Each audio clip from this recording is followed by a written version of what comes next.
직장 상사는 4가지 유형으로 나눠볼 수 있다고 함. 첫 번째, 똑똑한데 부지런한 상사. 일을 잘하는데 야망도 있어서 매우 부지런함. 큰 그림을 머릿속에 정확하게 그릴 수 있고 야망이 있기 때문에 추진력까지 강력함. 슬로건은 나를 따르라. 내가 똑똑하니 그냥 내 말을 따르라고 하며 솔선수범하는데 실제로 성공하는 케이스가 많음. 단점으로는 독불장군의 성향을 지니고 있어 주변인들이 고통을 받는 편이고 다른 방향성을 지닌 다른 똑똑한 사람과 트러블이 크게 생길 수 있음. 또한 과거의 성공 방정식을 놓지 못하다가 시대의 흐름에 밀려 망하는 경우도 종종 있음. 두 번째, 똑똑한데 게으른 상사. 매우 똑똑한데 일을 많이 하는 것을 싫어함. 상황 돌아가는 것도 잘 알고 큰 그림도 잘 볼 뿐 아니라 사람을 보는 눈도 있지만 딱히 큰 야망이 없기 때문에 무언가를 밀어붙이지 않고 노력 대비 성과의 가성비를 추구함. 그래서 본인이 일을 덜하기 위해 똑똑한 부하들을 잘 알아보고 적재적소에 배치해서 부하들이 빛을 많이 보는 유형임. 적당히 놀다가도 필요할 때는 인력 배치와 방향 제시를 정확하게 해서 부하들이 우왕좌왕하지 않고 효율적으로 움직일 수 있게 해줌.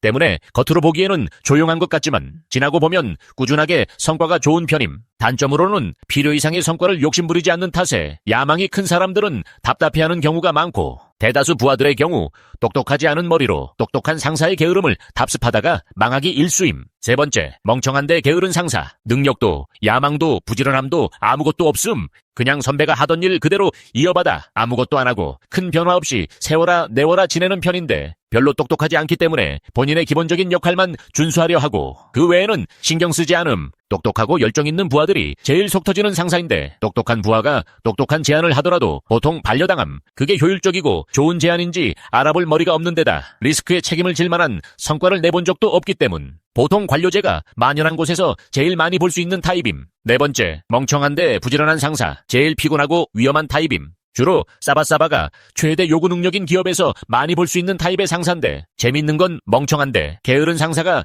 제일 좋아하는 타입의 부하가 바로 이 멍청한데 부지런한 타입임. 매우 부지런해서 뭔가 열심히 하는 것 같은데 능력이 없기 때문에 항상 같은 일을 의미 없이 2번, 3번 다시 하고 그마저도 제대로 못함. 특히 멀쩡히 돌아가고 있는 걸 괜히 의욕만 앞서서 오히려 효율을 저해하는 방법으로 건드려서 큰 일을 만드는 경우가 많음. 사람 보는 눈이 없기 때문에 주위에는 똑같이 멍청한 부하들만 있는 편인데 간혹 똑똑한 부하가 들어와도 업무를 오히려 방해하는 상사의 부지런한 삽질을 뒷수습하느라 피똥 싸다가 나가 떨어짐. 결국 주변에는 멍청한 부하만 남는 악순환을 겪다가 회사의 역량이 이 지도자의 삽질을 더 이상 견디지 못하게 되면 다 같이 벼랑 끝에서 무지성으로 추락하는 상황이 연출될 수 있음. 특히 이 타입의 경우 의욕은 있는데 멍청해서 머릿속에 스스로 그림이 안 그려지기 때문에 뭐만 하면 쓸데없이 회의를 하자고 하는 경우가 많음. 당신의 직장에는 어떤 타입의 상사가 있나요?